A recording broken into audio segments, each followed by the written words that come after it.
โอ้เที่ยง5011:50แล้วโอ้กำลังบันจังไดกันตัดหญ้าหกหลายโอ้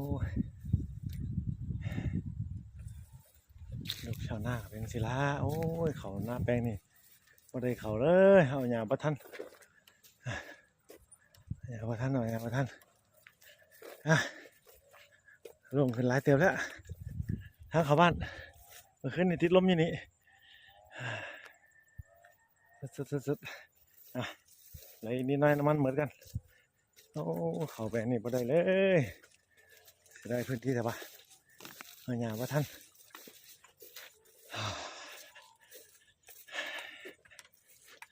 สุดๆเลยกลับบ้านนามาตัดหญ้าตัดหญ้าต้นพยุงที่ต้องพยุงนั่นน่ะโอ้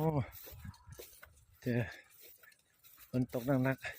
ๆลมพัดต้นลมเลย